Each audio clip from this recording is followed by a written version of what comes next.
Indonesia ini lebih baik apa tetap apa lebih buruk dari yang sebelumnya? Belanda itu menarik pajak yang besar, yang tinggi kepada rakyatnya.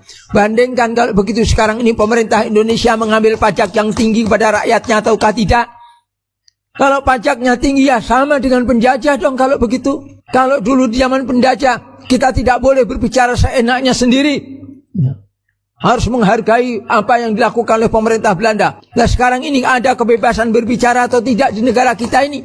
Kalau tidak ada kebebasan berbicara, ya sama saja dengan zaman dulu, zaman penjajahan.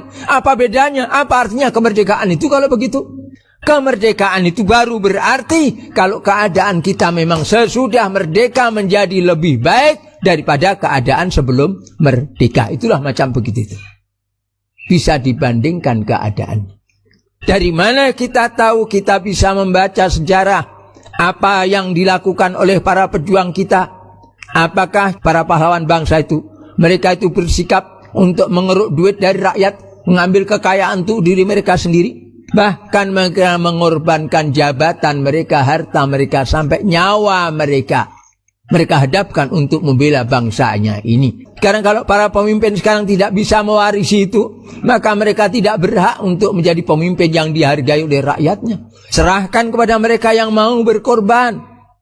Serahkan kepada mereka yang mampu untuk melakukan itu.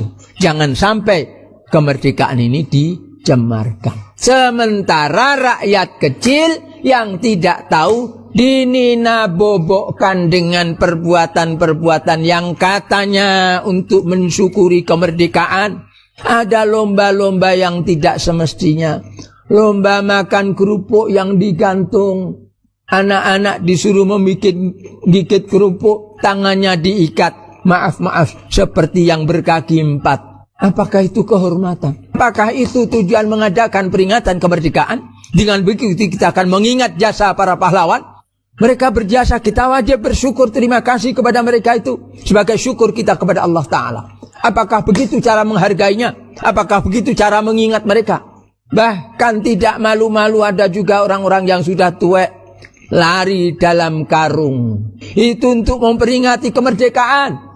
Orang-orang miskin disuruh berlomba panjat pohon pinang yang sudah diberi minyak licin untuk memperebutkan barang-barang yang tidak ada artinya. Saya pernah katakan, kalau memang itu tidak bersifat penghinaan, lucu-lucuan, baik, ada ndak? Jangan sampai Pak Bupati, Pak Camat saja mau ndak suruh lomba panjat pohon pinang? Coba tunjukkan. Tidak akan mau mereka.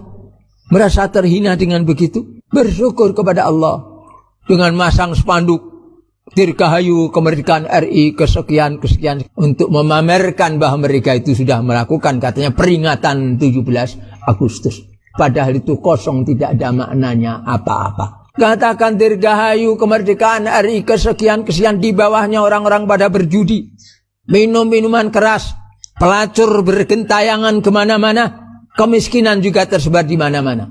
Tidak layak kita mengatakan kita menghargai para pahlawan, bersenang, bergembira dengan sebab kemerdekaan, tetapi kita biarkan saudara-saudara kita dalam keadaan terlantar, kesulitan mendapatkan makanan, pekerjaan, demikian juga tempat-tempat tinggal. Sekali lagi bandingkan keadaan ini. Kalau keadaan sekarang ini lebih buruk dari keadaan zaman Belanda, artinya kemerdekaan itu tidak ada artinya.